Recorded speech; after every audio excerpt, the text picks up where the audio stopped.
جان بوجھ کر مرتد ہونے والوں کے گناہوں کا اثر کیسا ہوتا ہے؟ کون سے وہ دو لوگ ہیں ان کے گناہ ایک جیسے ہوتے ہیں؟ جب ہم برے کام انجام دیتے ہیں تو فرشتوں کا ریئیکشن کیسا ہوتا ہے؟ آئیے ان سوالات کے جوابات جانتے ہیں اس ایپیسوڈ میں۔ بسم اللہ الرحمن الرحیم۔ ناظرین محترم، السلام علیکم ورحمۃ اللہ وبرکاتہ۔ قرآن کے تمام چاہنے والوں کو پھر سے ایک بار استقبال کرتے ہیں۔ قرآن کی تلاوت کا اثر انسان کے دل و جان پر ہوتا ہے۔ آئیے دل و جان کی سلامتی کے لیے لے کر حاضر ہوئے ہیں سورہ آل عمران کی آیت نمبر 85 سے لے کر 88 تک۔ آئیے اپنے ایپیسوڈ کو شروع کرتے ہیں آیت نمبر 85 کی تلاوت اور اس کے ترجمے سے۔ کتاب انزلناه الیک مبارک لیدبروا آیاته ولیتذکر اولو الالباب۔ بسم اللہ الرحمن الرحیم۔ ومن يبتغ غير الإسلام دينا فلن يقبل منه وهو في الآخرة من الخاسرين۔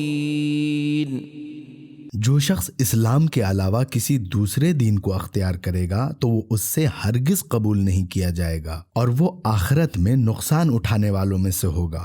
سورہ آل عمران کی آیت نمبر 85 کی دلنشین تلاوت اور اس کے ترجمہ سننے کے بعد آئیے سنتے ہیں اس کے اہم نکات کو بھی۔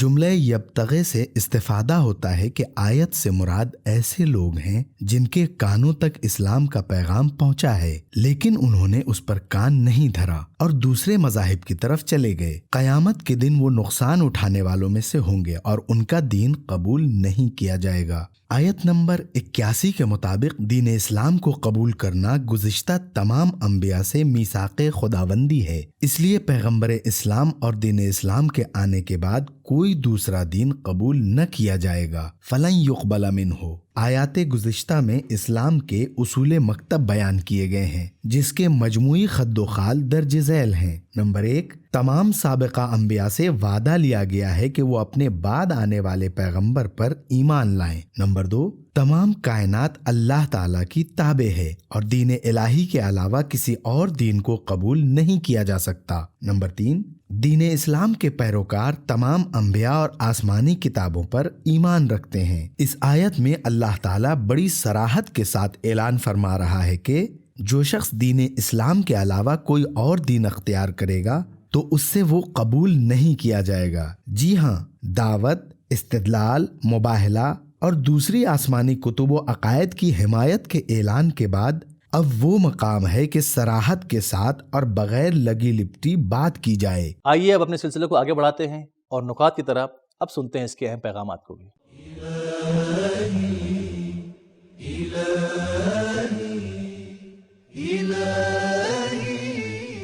نمبر 1، اسلام گزشتہ تمام ادیان کو باطل قرار دیتا ہے۔ نمبر 2، ایک جامع دین کو چھوڑنا ابدی خسارت کے مترادف ہے۔ نمبر 3، آخرت اصل نقصان کی جلوہ گاہ ہے۔ نمبر 4، اسلام کو اختیار کرنا دور اندیشی اور انسان کی نجات کی علامت ہے۔ تو دوستو، اب تک ہم نے سورہ آل عمران کی 85 آیات کی تفسیر کو جان لیا۔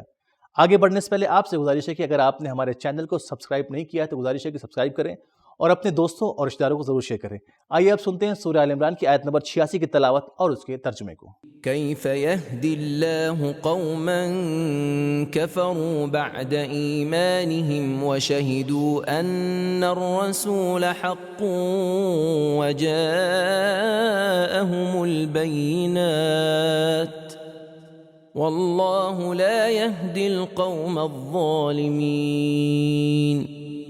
اللہ تعالیٰ ایسی قوم کو کس طرح ہدایت کرے گا جو ایمان لانے، رسول کی حقانیت کی گواہی دینے، ان کے معجزات اور روشن دلائل کے آ جانے کے بعد بھی کافر ہو گئی، اور اللہ تعالیٰ ظالم لوگوں کو ہدایت نہیں کرتا۔ سورہ آل عمران کی آیت نمبر 86 کی تلاوت اور اس کا ترجمہ سننے کے بعد آئیے اب جان لیتے ہیں اس کے اہم پیغامات کو بھی۔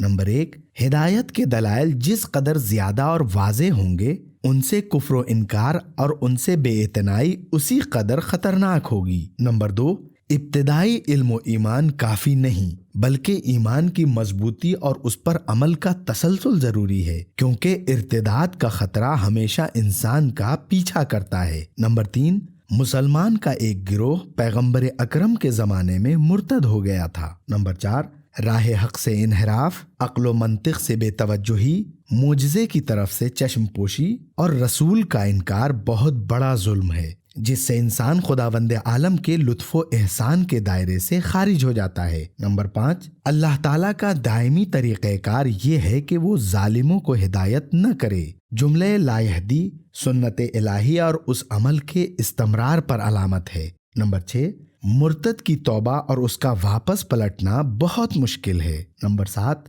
ناآگاہ کافر آگاہ کافر کی بنسبت ہدایت سے قریب ہوتا ہے۔ نمبر 8، الہی ہدایت کو پانا یا اس سے محروم ہو جانا خود ہمارے ہاتھ میں ہے۔ آئیے اب اس ایپیسوڈ کی آخری 2 آیت یعنی سورہ آل عمران کی آیت نمبر 87 اور 88 کی تلاوت اور اس کے ترجمے کو بھی سن لیتے ہیں۔ أولئك جزاؤهم أن عليهم لعنة الله والملائكة والناس أجمعين خالدين فيها لا يخفف عنهم العذاب ولا هم ينظرون۔ ایسے لوگوں کی سزا جو اتنی واضح دلیلوں اور ایک مدت تک ایمان رکھنے کے باوجود مرتد ہو گئے، یہ ہے کہ ان پر خدا، فرشتوں اور تمام لوگوں کی لعنت ہے۔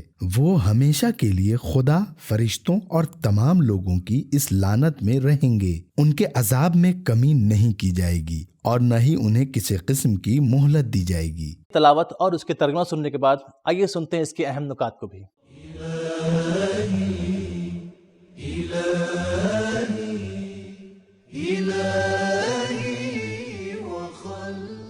مرتد لوگوں پر تمام لوگوں کی لعنت شاید اس لیے ہے کہ زندہ ضمیر اور سالم فطرت اس روگردانی اور کفر کو جان بوجھ کر اختیار کرنے کی مذمت کرتی ہے، پھر اس لیے بھی کہ جان بوجھ کر کفر اختیار کرنے کا شعلہ آئندہ نسلوں اور آئندہ زمانوں میں مؤثر ہوتا ہے اور بہت سے لوگوں کو اس آگ میں جلا کر بھسم کر دیتا ہے۔ اللہ، فرشتوں اور تمام لوگوں کی لعنت ایسے علماء اور دانشوروں کے لیے ہے جو جان بوجھ کر حقائق کو چھپاتے ہیں، جیسا کہ سورہ بقرہ کی آیت نمبر 159 میں بیان ہوا ہے۔ اس سے معلوم ہوتا ہے کہ حقائق کو چھپانے والے علماء اور جان بوجھ کر مرتد ہو جانے والوں کا گناہ ایک جیسا ہی ہے۔ آئیے اب جان لیتے ہیں اس کے اہم پیغامات کو بھی۔